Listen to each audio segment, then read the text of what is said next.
Tere imeilusat advendiaega, hea inspiratsiooniraamatukogu sõber. Täna on minul kohe eriliselt hea meel rääkida meie tänase külalisega. Annika Laats on vaimulik, hingehoidja ja ristikoguduse õpetaja. Ja minu enda õpetaja ka, mille üle mul on veel eriti hea meel. Tere tulemast, Annika! Tere, ilusat advendiaega! Jaa, meil on alanud nüüd ju esimese advendiga algas ju uus kirikuaasta, eks ju. Ja viimase pühapäevaga sai siis vana kirikuaasta nii-öelda kokku pakitud. Mida see vana möödunud kirikuaasta sinu jaoks üldse tähendas? Mida ta sulle laua peale tõi? See on huvitav aeg olnud. Aasta algus oli ühtepidi minu enda jaoks hästi pingeline, kiriku elus rahulik, koguduse elus selline vaikne, nagu me mäletame, eks ole, ju ka selle aasta alguses me olime üsna niimoodi suletud olekus. Ja samas oli see hästi ilus ja töine suvi. Suved on ristil üldse, kipuvad olema väga-väga töised. Väga palju imelisi inimesi tulid koguduse liikmeks, tulid ristimisele, tulid leeri, oli hämmastavalt palju laulatusi. Ja mitte ainult sellised värsked noorpaarid, kes äsja on kohtunud või aasta-paar tagasi, vaid isegi võib-olla ülekaalukalt sellised, kes on juba pikemat aega abielus olnud või siis suhtes olnud ja tähistamaks oma, ma ei tea, 10 abieluaastat või 30 abieluaastat, siis sellel puhul tuldi laulatusele. Nii et väga ilus ja töine aeg on olnud. Kuidas ristikirik on harjunud ja kohandunud selle uue eluoluga? Üsna selline nii-öelda kaasaegseks on meie kogudus ja jumalateenistused läinud. Kui tavaline see on, et kirikus tehakse niimoodi ülekandeid ja viljeletakse sedamoodi jutlusi, nagu meie seda nüüd teeme või sina seda nüüd teed? Eks ikka meie vorm on õigem siin öelda. Meie koguduse mehed hakkasid rääkima sellest, et tarvis oleks teha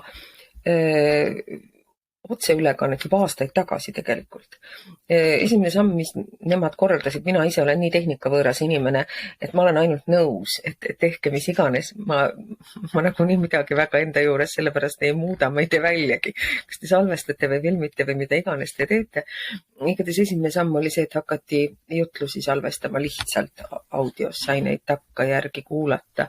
Siis tundus isegi nagu natukene sellise veidrana see mõte, mis käidi välja, et aga me võiks ju tulevikus teha ikkagi otseülekandeid.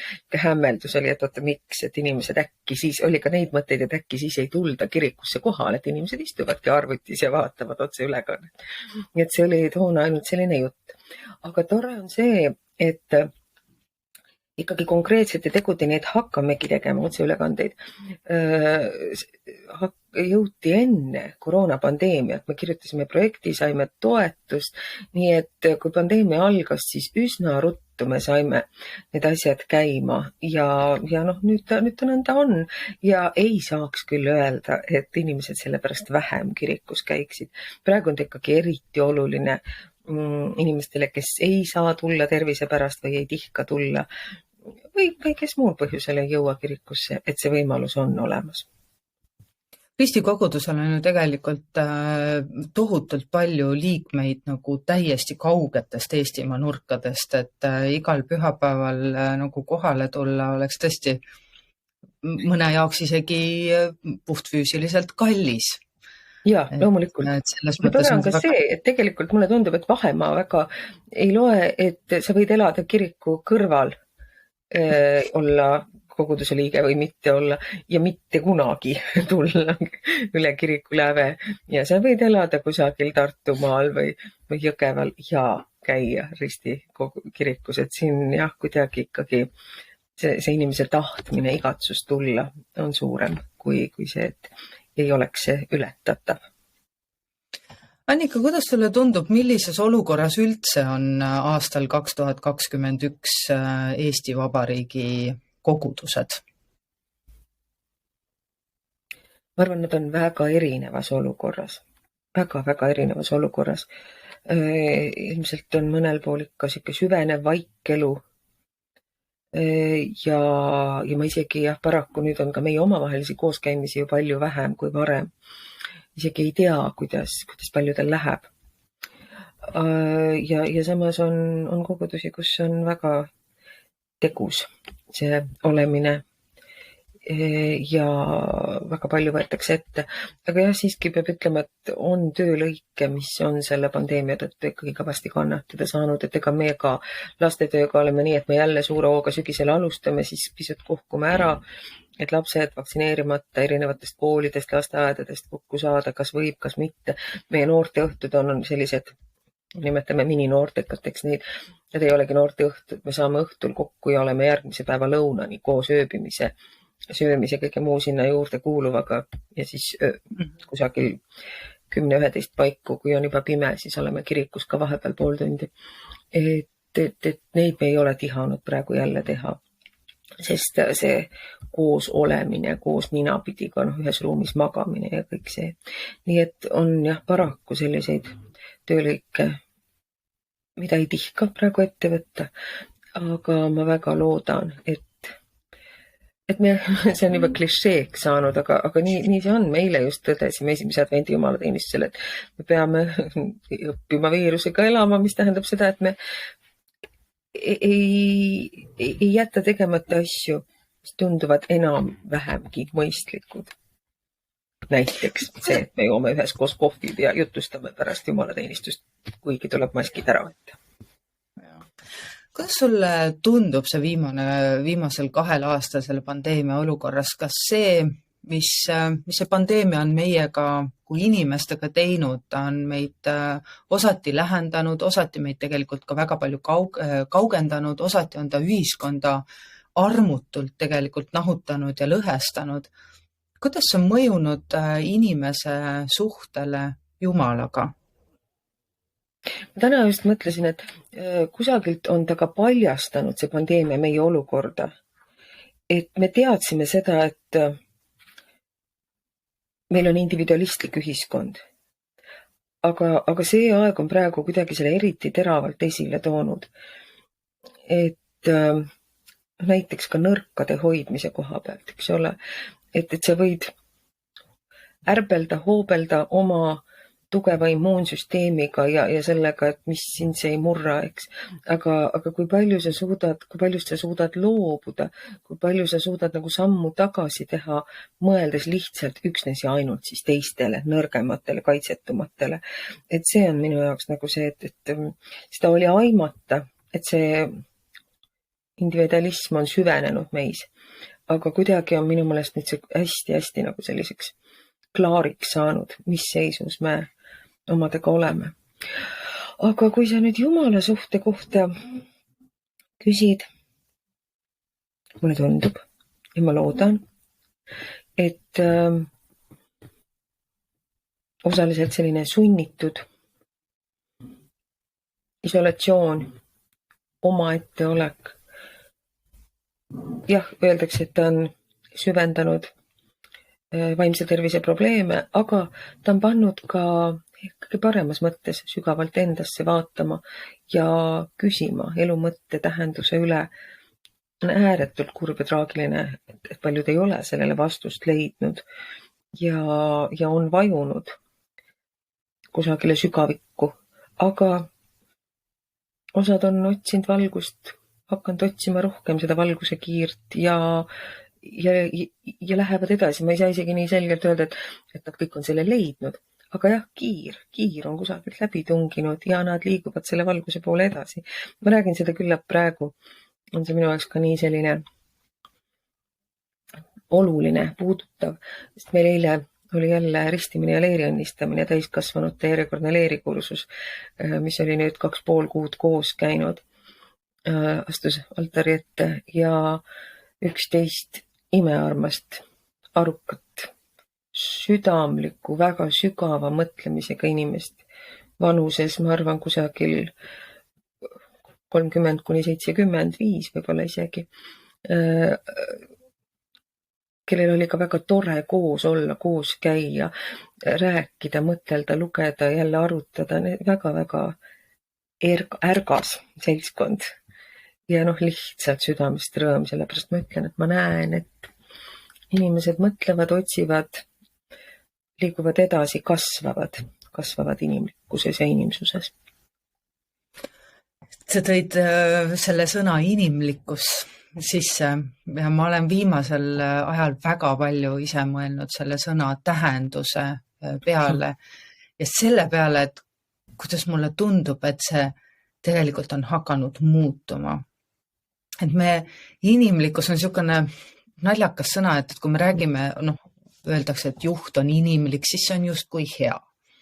Kui me ütleme, et keegi tegi vea ja see on ju inimlik, siis see on justkui nagu teistmoodi. Ja praegu see lõhestumine, mida me ühiskonnas näeme, selle kohta öeldakse ka tihtipeale, et see on inimlik. Samas aga kui vaadata, mida see inimlikkus peaks tähendama. Kuidas me saaksime tagasi selle positiivsema definitsiooni poole inimlikkusest? Jah, ma olen ka selle sama mõelnud. Jah. Et see on üks hästi huvitav sõna, see sama eksimine on inimlik ja samas ole inimlik. Aga võib-olla see ongi selles mõttes terane, täpne sõna, et seda tähendabki olla inimene. Et täpselt nii ambivalentsed, nii kahetised me olemegi. Et ühelt poolt see inimlikkus olla hea, olla ligimeseks teisele, olla see, kes mõistab ja toetab ja tõepoolest suudab endast pisut lahti lasta ja mõelda rohkem teise peale. Eks? Ja see sama inimene, kes võib-olla seda mõnikord suudabki või kellest see on olemas, ta on ikkagi kõigest inimene. Ja on ekslik, on kohati isekas, kohati pahur, kohati järsk, ülikriitiline teiste suhtes, vähem enda suhtes ja nõnda edasi. Et see ambivalentsus, mis selles sõnas on, see ilmselt ongi kohane, vähemalt ristiinimese käsitluse kohaselt kristlase olemine ongi selline kahetisus. Me ütleme püha ja patune selle kohta, eks ju, et sa oled püha, sa oled Jumala oma, Jumala headus ja armastus saab sinu kaudu voolata teisteni. Sa oled nagu Jumala käepikendus, kes saab siin maailmas muuta ja armastust jagada ja halastust. Ja samas oled sa ekslik inimene. Seda tähendabki ilmselt olla inimene. Kas see viimane aeg tundub ja see inimlikkus, et me elamegi tegelikult oma selles patus. Mulle väga endale meeldis, kuidas sa meie Leeri kooli ajal seda pattu lahti seletasid. Ma ise olen aastaid tegelikult selle sõnaga, selle patu sõnaga ikka päris palju piike murdnud ja tõeliselt nagu mitte aru saanud, et kus siis see meie patt jookseb. Advendiaeg on küll selline ilus aeg ja ta on sünniaeg. Aga selleks, et saada uuesti sündida, peaks võib-olla kõigepealt aru saama, mis peaks enne surema. Mis peaks enne nagu minema meist ära. Mis see meie patt on siis? Sa väga õigesti ütled, advendiaeg tegelikult on just meeleparanduse aeg. See ettevalmistusaeg, see veel ei ole sünniaeg, eks see on tõepoolest see ettevalmistus sünniks. Mitte punane ei ole advendivärv, eks ju, vaid me altarikattid kõik praegu on violetsed kuni jõuludeni, kui nad muutuvad valgeks, et see on väikeseks paastuks nimetatakse seda aega, et ongi selline puhastumise, puhastamise ja puhastumise aeg. Ja see mõiste patt läheb mulle ka ikka väga korda, sest on vähe mõisteid, vähe sõnu, mis oleks nii moondunud oma algsest tähendusest irdunud kui see. Ja kuidas kuidas me oleme selle sõna muutnud mingiks moraalikategooriaks, millega sildistada nagu mingisuguseid tegusid ja öelda, et mina küll nii patune ei ole nagu see teine ja võrrelda eks ole, sellega või küsida, et mis pattu siis mina teinud olen või mis pattu siis tema teinud on.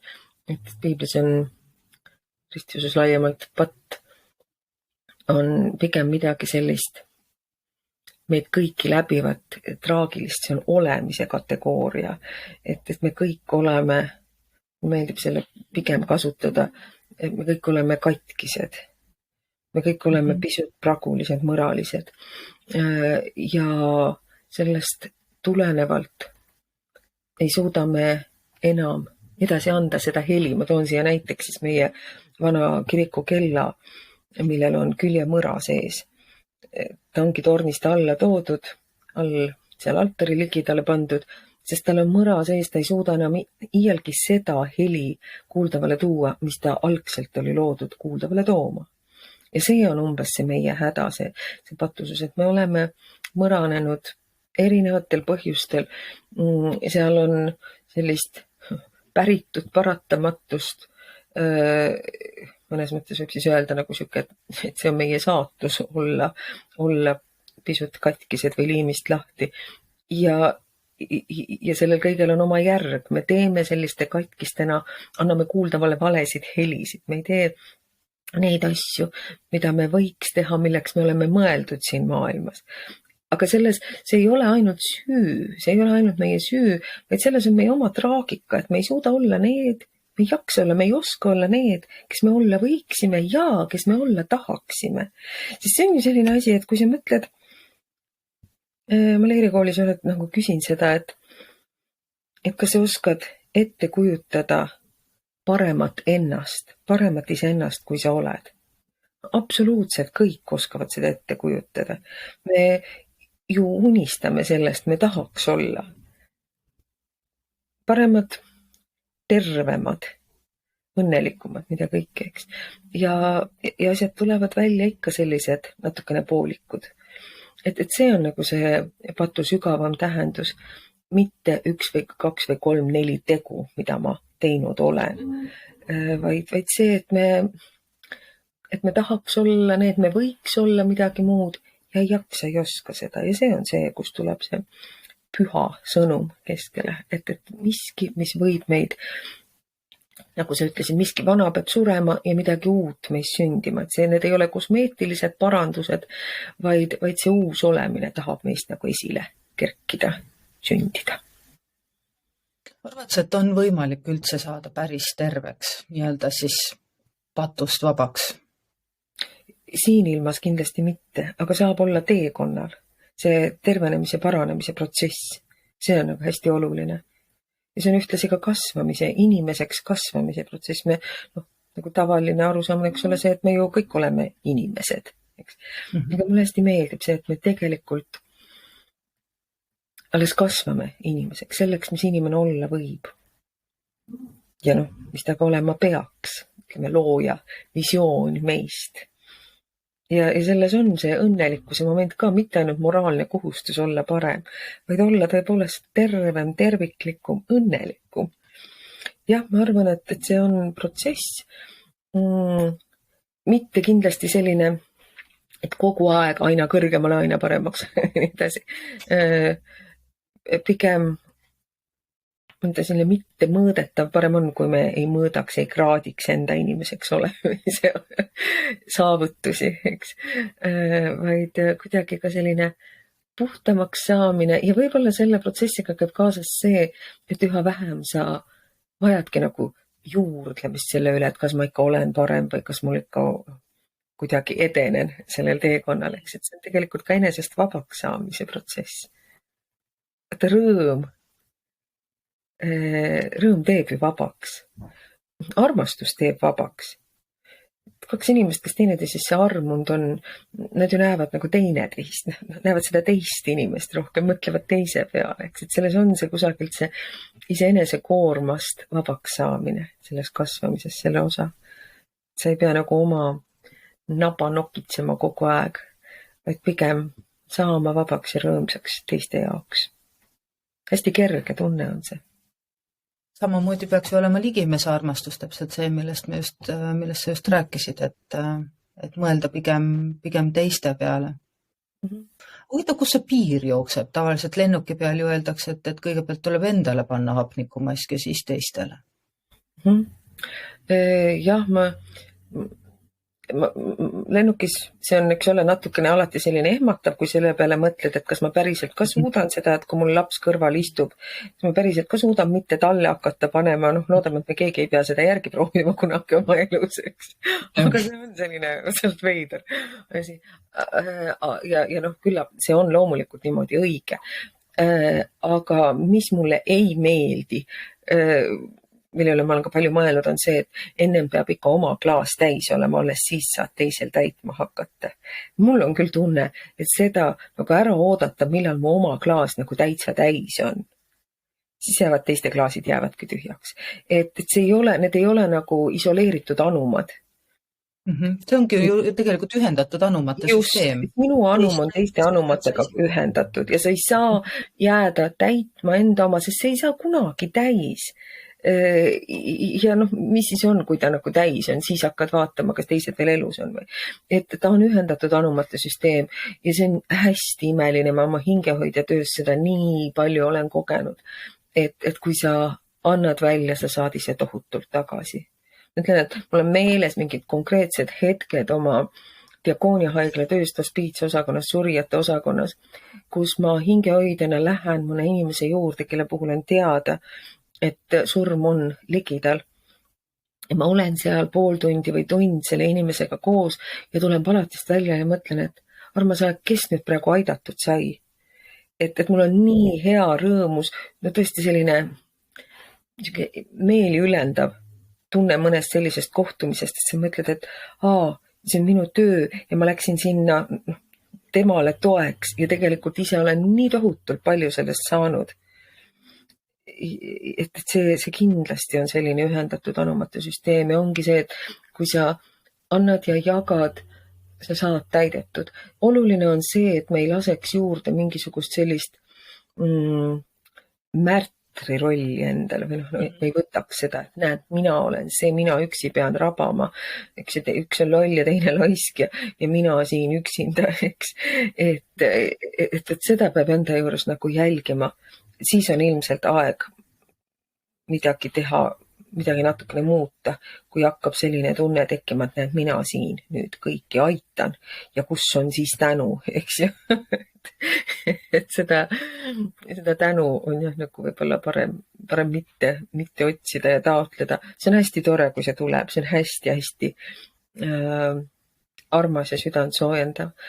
Aga see ei saa nagu olla eesmärk, millega minna inimeste juurde või midagi teha. Ja ometi on see väga selline levinud viis meil iseendaga hakkama saada, iseenda sellist väärtust tunnetada. Tuleme korra sinna ligimese armastuse juurde veel. Ka vaimulikkond on täna suhteliselt lõhki oma ligimese armastuse mõiste defineerimisega, kes siis on ära teeninud ja kes siis ei ole ära teeninud. Ja minule endale tundub see nagu niivõrd, naljakas oleks väga vale sõna, sest naljast on asi ikka väga kaugel, aga samas nagu, ma ei tea, kentsakas või ma leidsin, mitte mina ei leidnud, vaid tegelikult Miina Piir on oma kloostripäevikus toonud välja sellise Pauluse lause tema kirjast galaatlastele, et ei ole siin juuti ega kreeklast, ei ole siin orja ega vaba, ei ole siin meest ega naist, sest te kõik olete üks Jeesuses Kristuses. Just. Kas mingites piibliversioonides seda lauset siis ei ole? Eks tõsi ta on, et piibel on meil ju kõigil peaks nagu olema üks ja seesama, aga ta on ka nii mitmekihiline, nii ühtepidi kõigi jaoks loetav ja samas nii keeruline raamat just selle suhtes, et ta on nii vana ja mida me teeme nende aastatuhandete vanuste tekstidega tänases päevas, mis on see, mis on ajast tingitud, kultuurist tingitud mis iganes patriarhaalsed lood seal on, eks ju, ja mis mitte kuidagi nagu ei lähe tänasesse päeva ja ei saa olla Jumala hea ja õige tahtmine, eks. Et sealt lähebki see, ilmselt see veelahe, et kuidas me seda teksti mõistame ja tõlgendame. Ja kas me ainult teksti mõistame ja tõlgendame või me otsime kõiges selles, mis on Jumala tahtmine täna. Et see on suur oht hakata piiblit jumalaks pidama. Nagu mingiks kivisse raiutud muutumata jumalaks. See on veider, et ka see võib ju muutuda tegelikult selliseks ebajumalaks, mille tõttu unustatakse ära elementaarne ligimise armastus ja halastus. Et see on, mina näen selles nagu seda suurt probleemi. See oli väga huvitav, kuidas sa praegu ütlesid seda, et mõni inimene teenib ära selle ligimise armastuse või meie. Et just see armastuse armu puhul on põhiiva ju selles, et seda ei ole võimalik ära teenida. Arm, juba see mõiste ise, see tähendabki seda, et miski on kingitus, mida ei ole vaja, mida ei saa ära teenida, mida kingitakse sulle puhtast armust, armastuse pärast.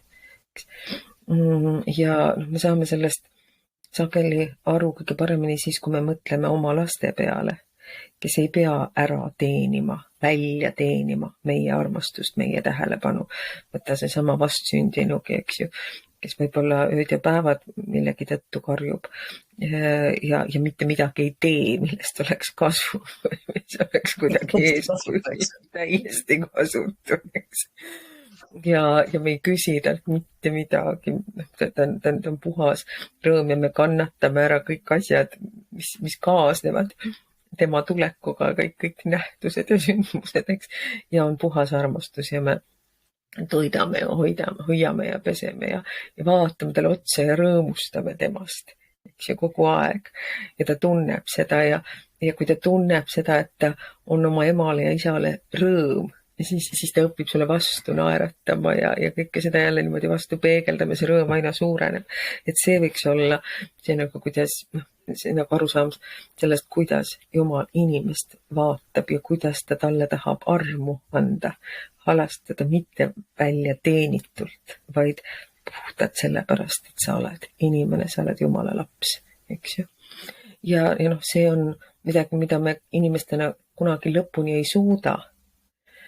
Igasugustes suhetes hakkab tekkima see, eks ole, et aga sina, aga mina, mis sina tegid, mis mina tegin või ei teinud ja mingid nõuded ja mingi, eks ole, mingi kord peab olema ja kaua võib ja mis kõik meil tulevad meie juttu sisse ja meie suhtumisse. Aga me ei tohi sellepärast nagu ideaali kaotada, et inimene on hinnaline ja halastust, armu ei saa välja teenida.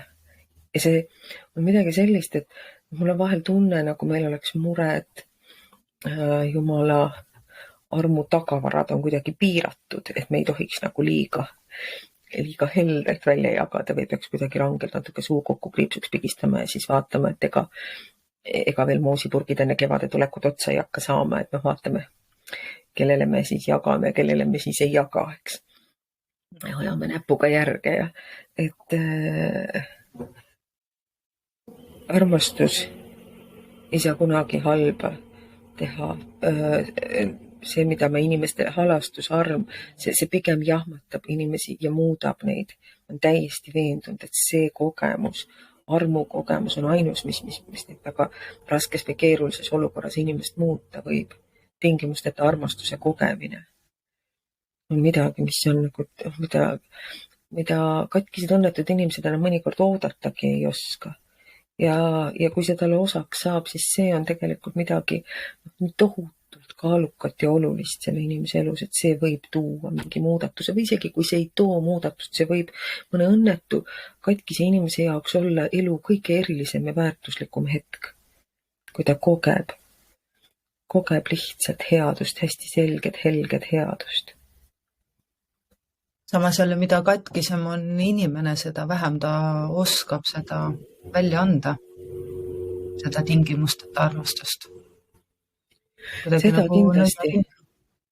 Seda kindlasti, aga ta oma südames võib olla sellele hästi vastuvõtlik. Ma mõtlen, et see on nagu, ma olen mõelnud, Mm, et isegi kui tema elus sellest mitte midagi ei muutu, võib see olla tema elu selline täiesti soojendav ja kirgas hetk aastateks, kui ta kogeb midagi sellist, mis teda jahmatab, mida ta ei ole ära teeninud jällegi see, eks ole. Siin on ju midagi, mida igaüks meist saab ju ise püüda teha. Anda endast kõik, et olla ühele inimesele elus. Kas või sellise hetke andja. Ja see ei maksa meile tegelikult palju. Võiks öelda, et mitte midagi. Eneseväärtustamist ja enesearmastust, seda ta maksab tegelikult. Kuidas me siit oma katkisest olekust edasi saame? Sest ma usun, et enamus inimesi saavad aru, et me ei ole tõesti tervikud, et me ei ole mõradeta, me ei ole siledad nagu ja nagu juudimuna, vaid meil on omad mõlgid ja asjad sees. Nüüd sellel mõtiskluse ajal, kuhu minna, kus see tervenemine meie seest peaks hakkama pihta? Ja eile ristimisele tulnud inimeste käest sai küsitud, see on alati see ristimise üks küsimusi, et kas sa tahad pöörduda ära pimeduse ja kurjuse olust ja tööst. Et see on tegelikult see meeleparanduse osa, et igapäevane. Jah, enne ristimist väga selgelt tunnistatud koguduse Jumala ees, aga nagu igapäevane hoida alal igatsust valguse ja headuse järele, teadlikult hoida seda alal, mitte lüüa käega, mitte öelda, et et see elu ongi selline ja ollagi nagu ainult kiruda või lasta sellel hallusel ennast alla neelata, eks. Või teadlik, jah, ma igatsen ja ma tahan pöörduda ära kurjuse ja pimeduse olust ja tööst. Kui see kurjusest ja pimedusest ära pöördud meeleparandus, see ongi mitte, et ma nüüd hakkan paremaks, vaid sa hoiad valguse ja headuse poole, nagu tõesti sõna otseses mõttes keerad ennast, pöörad ennast näoga, südamega selle poole ja et seda vastu võtta. Mina näen seda inimese elu nõnda, et võtta vastu Jumala armastust, kusjuures Jumala armastus ja headus sageli jõuab meieni teiste inimeste kaudu, kes on selle kanaliks.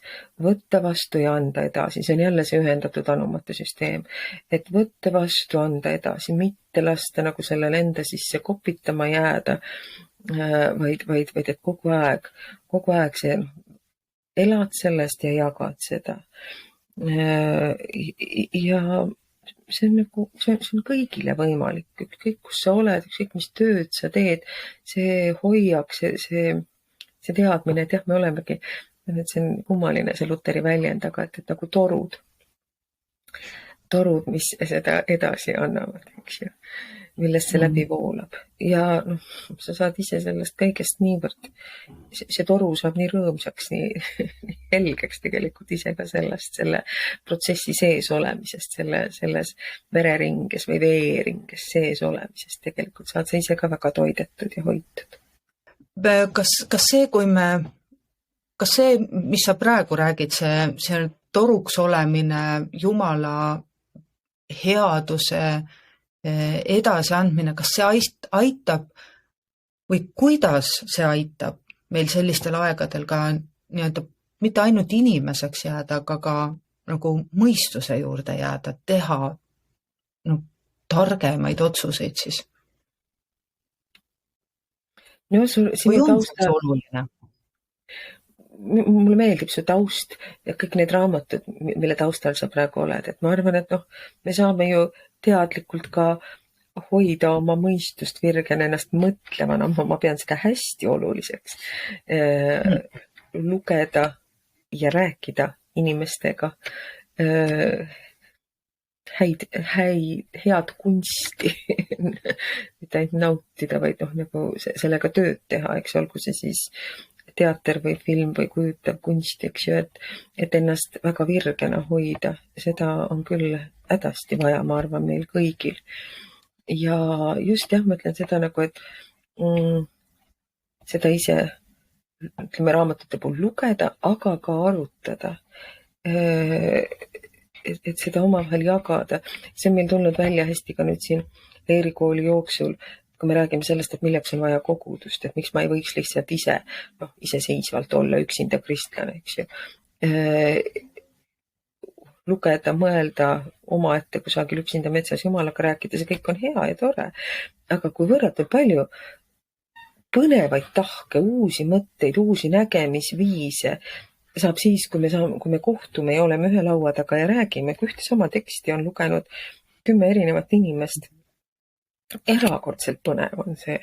Ja siis, kuidas sa saad nagu aru, et ahaa, sedasi saab ju ka mõelda, ma ise selle peale ei tulnudki, eks ju, kui palju tegelikult sellist mõtteergsust lisab see veel juurde.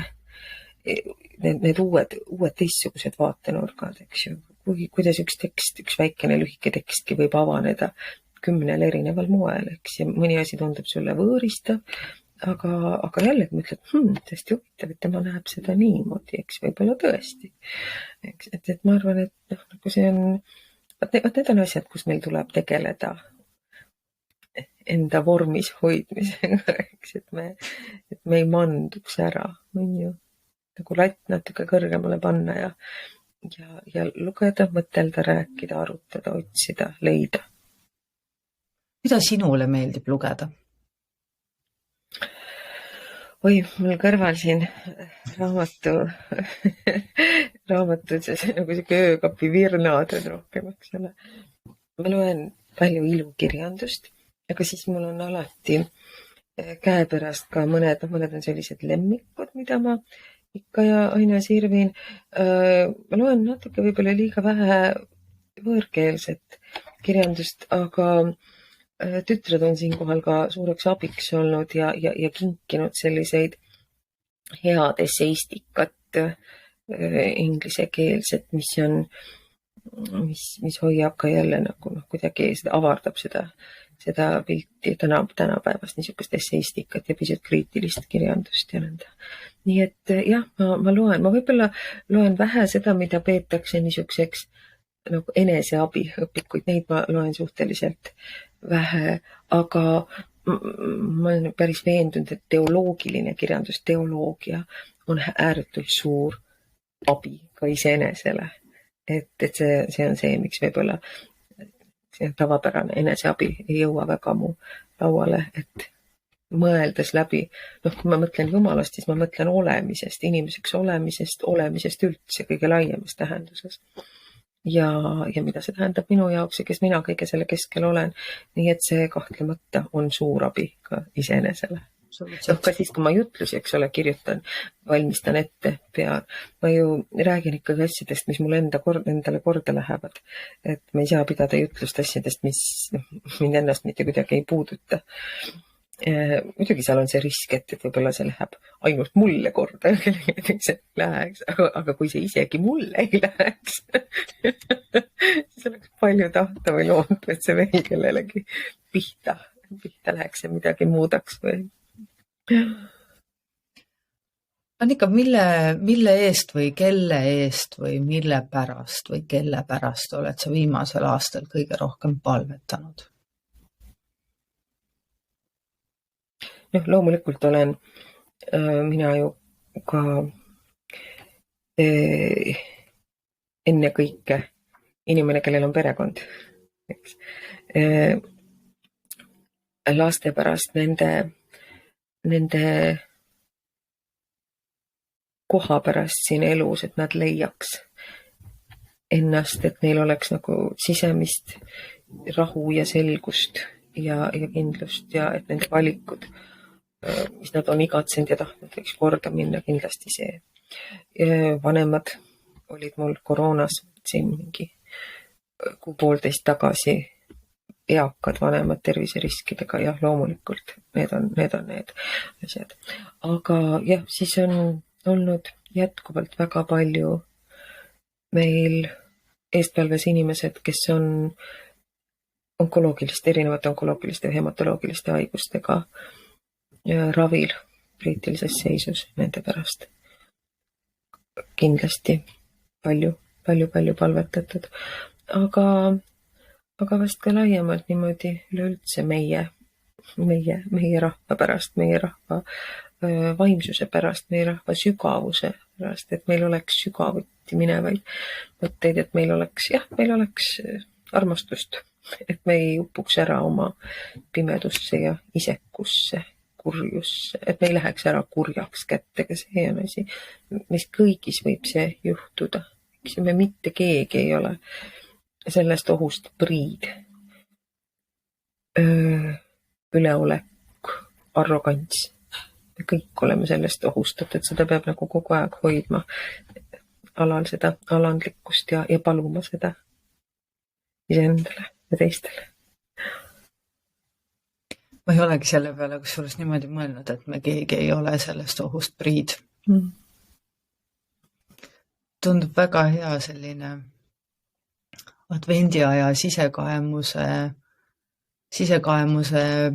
teema, et kus kohas sa seal teel parasjagu oled, et kas sa oled ninaga valguse ja headuse poole või oled tõesti alla andmes ja ninaga teisele poole hinnangute ja ärapanemise poole.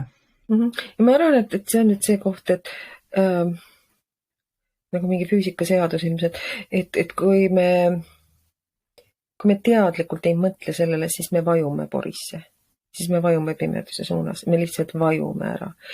Et seda tuleb teadlikult, see meeleparandus, see valguse ja headuse poole pöördumine tuleb nagu kassipiima, kassipoeg, eks ole, ninapiima sisse toppida, et iseendal niimoodi notist võtta ja jälle käänata ennast selle valguse poole, tõepoolest.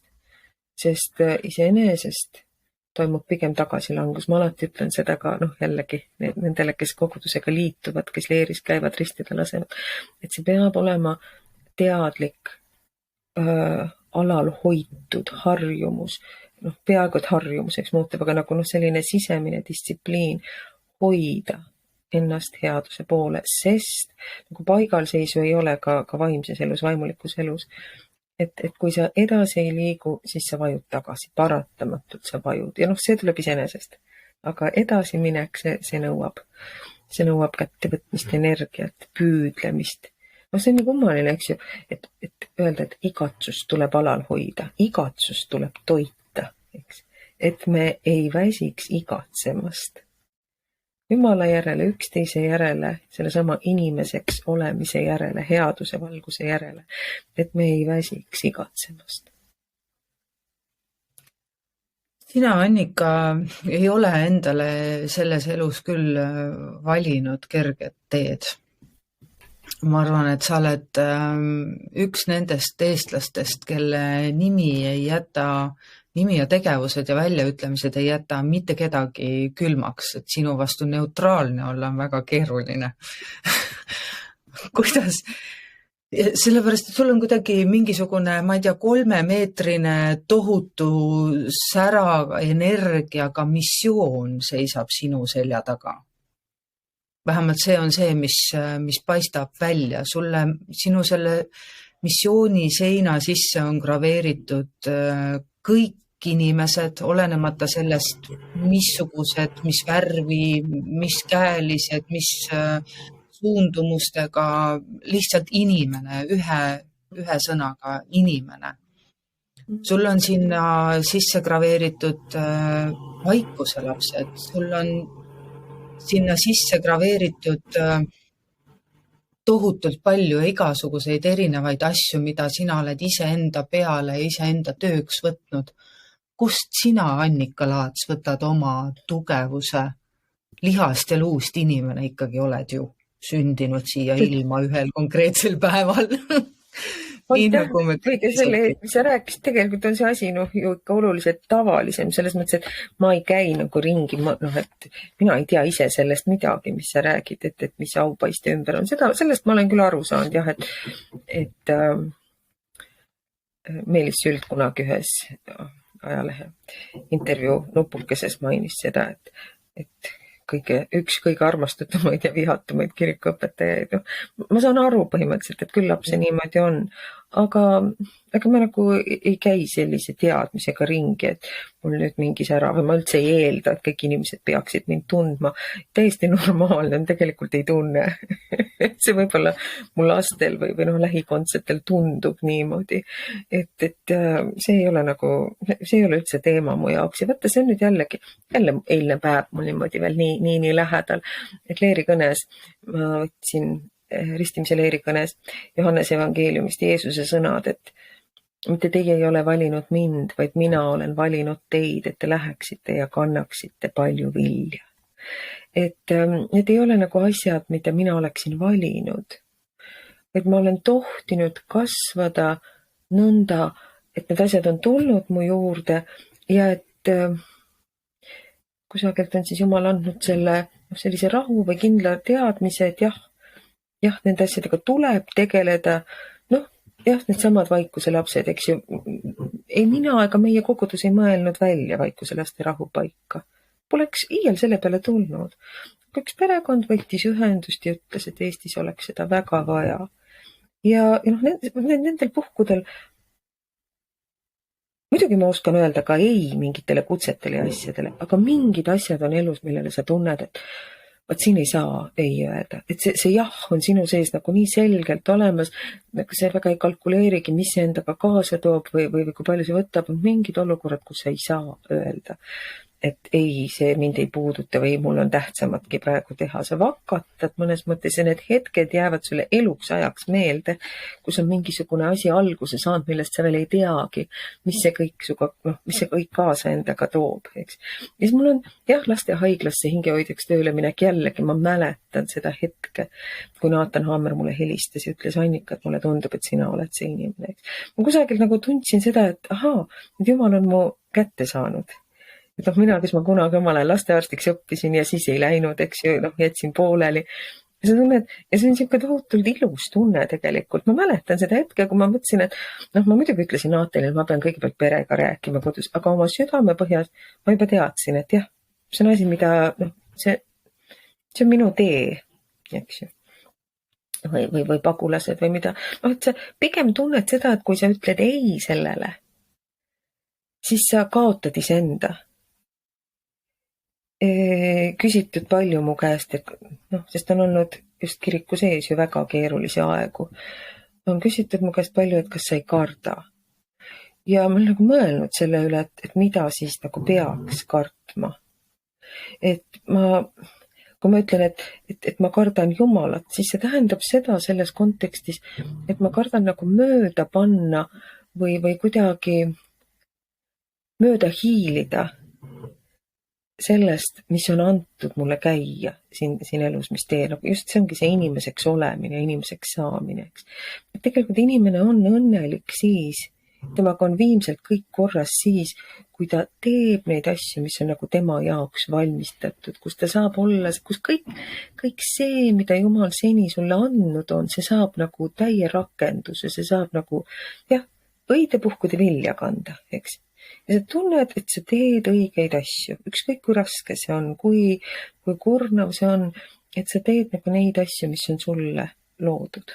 Sellepärast ma ka noori alati väga julgustan, et ära karda otsida, et isegi kui see otsimine võtab kaua aega, et proovi leida see koht, see töö, need tööd tegemised, kus kõige parem, mis sinus on, saaks nagu maksimaalselt rakendatud. Mulle tundub, et see on nagu üks õnnelik olemise võtmeid. Et kõige parem, need kõige olulisemad anded, mis Jumal sulle andnud on, et need saaksid jällegi nagu voolata edasi teisteni, eks ole, jälle, mõnes mõttes me jõuame tagasi selle toruks olemise juurde.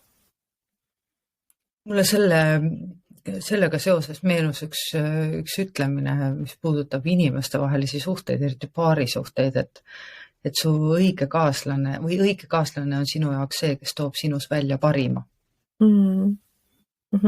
Jah, ja võib-olla siis jah, see on ju sarnane. Jah, on, just. Aga siiski, kus su jõud tuleb? Kas sa teed igapäevaselt nagu päris maiselt midagi lisaks Jumalaga rääkimisele, lisaks sellele, et sa kogu aeg oled teadlikult ninaga headuse poole? Kus su jõud tuleb? Pööran, sest eks minu nina keerab ka ju ikkagi jälle niimoodi norgu või ma ikka. täitsa maiste asjadega maadlen mina ka ikkagi üsna palju oma elus. Aga jah, loomulikult mu tugevus on Jumalas. See on nagu üks, mis on täiesti selge, ilma temata teha neid asju või leina ja surma ja kõige sellega valu ja kannatusega tegeleda ja hingehoidja üks põhilisi ülesandeid on tegelikult aidata igas olukorras leida lootus üleseks. See ei tähenda seda, et nagu mingid valelootus, et pole viga tegelikult, küll sa saad terveks ja ei, sa tegelikult ei sure ära. See on täiesti vale, just see on vale, eks. Aga aidata leida jõudu ja lootust ja jällegi mingid valguskiirt igas olukorras, sõnastada ümber ka oma lootusi, võib-olla see on hingehoidja üks põhiülesandeid ju, eks ju. Aga kui sa küsid nüüd, et kust ma nagu maises mõtlen või nagu ütleme oma füüsisele, siis ma ei ole selles osas elus kõige tublim olnud, aga ma olen oma õppetunnid saanud ja tean, et selleks, et püsida püsti ja kõndida ja liikuda, et üldse olla kasutatav ka edaspidi. Ma käin naudinguga 3-4 korda nädalas tegemas aeroobikat, vesivõimlemist basseinis ja kui ütleme majanduslikult natukene paremad ajad on, siis ma üritan ka Pilateses käia, see on natukene see teeb rahakoti pisut õhukeseks. aga mul väga meeldib, jah. Mida tähendab, Annika, Jumala kätte usaldamine? Olukordade, ka hingehoius, ma usun, see on väga suur teema, on iseenda Jumala kätte usaldamine. Kus see vastutuse piir jookseb inimese ja Jumala vastutuse vahel? Sa ka hoiad ennast füüsiliselt? See on mu meelest parim lause selle kohta, selle vastutuse kohta on, küllap see jälle Luterilt on, aga tema puhul iial ei tea, see võib tema puhul olla ka mõnelt vanemalt kirikuisalt laenatud, eks. Aga et tee tööd nõnda, nagu sinu palve ei aitaks mitte midagi. Ja palveta nõnda, nagu sinu töö ei aitaks mitte midagi. Ja need 2 asja korraga 100%. Sa töötad, teed kõik, mis sinust sõltub nii, nagu see sõltukski ainult sinust, nagu ei olekski Jumalat. Ja samas kõike seda tehes anda ennast täielikult Jumala kätte, ka see töö ja selle vili niimoodi, nagu sinust endast ei sõltuks mitte midagi. Need 2 asja tegelikult on nagu käsikäes, et oma parima mõistuse teadmiste kohaselt Jumal on andnud meile mõistuse, Jumal on ka teaduse andnud. Et ma olen nagu üsna seda meelt, et parim teadmine, mis meil praegu tänases päevas on, selle kohaselt toimida, käituda ja viimselt usaldada kõige selle keskel Jumalat, ainult teda viimselt. Sellega kuidagi tundub praegu väga õige aeg joon alla tõmmata. Tõmbasid mul pisara igal juhul välja, mul see sama lause, mille sa ütlesid, on siin samas seinal. No nii. Asi, millest tundub hea juhinduda oma tegevustes ja inimeseks olemises igas mõttes. 1000 tänu sulle, Annika, selle tunnikese eest meiega. Ja kui ma tulin täna hommikul siia ja selle kaamera taha, siis ja panin omal vaimu valmis nendel teemadel rääkima, siis mul tuli meelde üks Doris Kareva luuletus. Mis on inimene? Mis on inimene? Kas inglivari või igatsushüüd hinge ühtsuse poole? Igaüks meist on pill, läbi mille võrratuid viise vilistab Jumala tuul. Hoia, küll siis hoitakse sind.